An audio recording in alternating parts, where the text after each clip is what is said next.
The thing is, congressman-elect, integrity means, yes, carrying yourself with honor, but it means telling the truth, being a person of integrity. And if I were one of those in New York's 3rd district right now that the election is over, and I'm finding out all of these lies that you've told, not just one little lie or one little embellishment, these are blatant lies.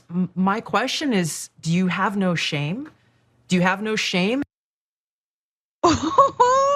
Usually, that's a question I reserve for Tulsi Gabbard, who once called herself a progressive and is now filling in for Tucker Carlson. But hey, a broken clock, and here she is actually grilling New York congressperson-elect George Santos, who's been caught in a million different lies this week, grilling him about those lies. And I don't think he was expecting a progressive turned Republican on Tucker Carlson to grill him quite like that, asking him if he has no shame.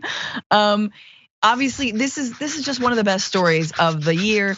House GOP, by the way, has been very silent on this, not speaking about George Santos's many lies, including the fact that he is a property owner, that he went to college, that he is Jewish. He's none of the 3 of those things, and we'll get into that a little bit more later. He's been fabricating his resume for a while now. He's admitted to fabricating sections of his resume, including his past work, experience, and education, has apologized, but says he intends to serve in Congress. And again, we're all kind of wondering, well, all Republicans are liars, whether it's about, trickle-down economics working or whether it's about Trump, being the rightful president. They're liars generally. But for some reason, this story has really broken through because the guy has been doing it just so comically. All right, now I'm sure you're wondering, how the hell did he respond to Tulsi Gabbard asking him so pointedly whether he has no shame? Let's watch this. Do you have no shame in the people who are now you're asking to trust you to go and be their voice for them, their families, and their kids in Washington? Tulsi, I can say the same thing about the Democrats and the party. Look at Joe Biden. Joe Biden's been lying to the American people for 40 years. He's the president of the United States. Democrats resoundingly support him. Do they have no shame? I've made this very clear. This is not about the Democratic Party, though. This is about your relationship, frankly, with the people who've entrusted you to go and fight for them. Ooh, stone cold Tulsi Gabbard, finally using her powers for good, I guess. Adrienne, please, were you expecting this? I wasn't, because the thing is, it's like Santos's lies are not normal lies. They're not even Trump level lies. It's like you don't, number one, have the cachet to get away with those kind of lies. And also the things you lied about are quite abysmal. The fact that you said, oh, I never said I was Jewish, I'm Jewish. Like, there are lines that you just don't cross. And also the fact is that the Republican Party, they recognize we don't know him well enough. People know Trump, people know a lot of the liars in the game. And so they feel that they can trust them given that they know the extent of the lying. But Santos, this man clearly seems to be the Milli Vanilli of politics. And it is not gonna look good for the GOP when that hits the wall, because if you cannot trust the things he's saying now, you do not know the extent of the lying, you're not gonna trust him to be able to execute GOP's agenda. And I think that that's what the Republican Party is afraid of right now. Well, I mean, I think what's curious is that usually they'll take anyone, right? As long as you won your election, they just want winners. And your record usually doesn't get grilled. I mean, this wasn't, the GOP didn't do this investigation, although it's very clear that they knew that he was embellishing / lying on his resume. But usually they're fine with that. So it's funny now to see at least some right wingers like Tulsi Gabbard actually care about consistency, actually care about telling the truth about your own record. And as Adrienne mentioned, you're not Trump. You don't have that name brand recognition to just lie about literally everything. You gotta accumulate that. That's years, decades of lying to the American people, and then you can proudly get away with your lies. But unlike Tulsi Gabbard, one person is very upset that anyone would ever question a Republican's record, probably because she doesn't want her record questioned at all. And that is Marjorie Taylor Greene, who I don't know, maybe she was pissed that she wasn't tapped to fill in for Tucker, although there probably is a law against that, a sitting congressperson doing that, but who knows? Taylor Greene tweeted, Tulsi Gabbard, who says she is a former Democrat, gave Rep Elect George Santos zero grace, while George is admitting and apologizing for lying about his resume, just like her former colleagues are giving George zero grace and even demanding he resign.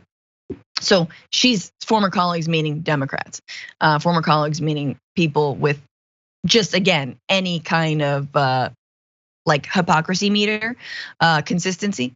But it goes on, and you gotta watch this, because Adrienne, you'd think that after the "oh no, I'm Jew-ish" comments, that maybe he would rephrase that or just fully apologize for claiming he was Jewish.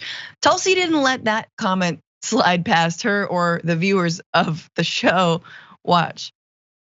And I think one of the questions that really probably hits home to a lot of people is are you Jewish? We've got a letter that your campaign sent out earlier this year, which reads as follows. As a proud American Jew, I've been to Israel numerous times for educational, business, and leisurely trips. You said there in that letter that you are, quote, a proud American Jew. How do you explain that? My heritage is Jewish. I've always identified as Jewish. I was raised a practicing Catholic. I think I've gone through this. Even I've not being raised a practicing Jew, I've always joked with friends and circles, even in the campaign, I'd say, guys, I'm Jewish. Remember, I was raised Catholic. So look, I understand everybody wants to nitpick at me. I'm gonna reassure this once and for all. I'm not a facade, I'm not a persona. I have an extensive career. Of what? Can you be, because your career is also weird too, if we just leave behind the Jew-ish comment. Adrienne, thoughts? He clarified, he said ish a lot in that particular way. There was a stress on the ish. Girl, the extensive career he has is likely in fraud. The fact is, he had what? He all of a sudden went from having like what, no net worth, I think, in 2020, to all of a sudden being able to lend his campaign $700,000. There is something very wrong here, and given the extent of his lies and misrepresentations, I wouldn't be surprised if, in scratching beneath the surface, that there is things found out to be that are fraudulent, that ends up having the US Attorney's Office, Southern District of New York, pursuing handcuffs on this man. And as a result, they need to have someone fill his position because he is removed from Congress. This is not a good bet on the GOP to allow this man to be sworn in. And I think they know that. But whether they're gonna have the gumption to stand up and do something now as opposed to later is really the question as far as I'm concerned. Yeah, I mean, if they do dig into his actual career and the possible fraud, he's gonna want to go back to the Jewish thing. He's gonna be like, oh, can we talk about the Jewish stuff? Because I am my grandmother. Yeah, look, I am not Jewish, and I'm not saying that you can't be ethnically Jewish and be raised Catholic and grow up religiously Catholic. I haven't seen it a lot. I'm just gonna put that, not a common thing, not a super common thing, and definitely not common for someone to say I'm Jewish because my maternal grandmother talked about maybe being Jewish, and I don't know. And again, he's a politician. We know what he used Jewish to do. He used it to get money. He used it to raise funds based on his personal identity. And actually, the Republican Jewish Coalition has some principle around this. So they, on Graphic 5, they're writing, we're very disappointed in Congressman-elect Santos. He deceived us, misrepresented his heritage, said executive director of the Republican Jewish Coalition. In public comments and to us personally, he previously claimed to be Jewish. He has begun his tenure in Congress on a very wrong note. He will not be welcome at any future RJC event. So they're making their stance known. Kevin McCarthy, anyone wanna, anyway, okay. I guess we'll just leave it to Tulsi then. Just one time, just this one time. For more political news, breakdowns, interviews, stories of activism, and me trying my hardest to care about the occasional big celebrity news story, subscribe to our YouTube channel at youtube.com/The Damage Report. And you can ring the bell wherever it is so you don't miss anything.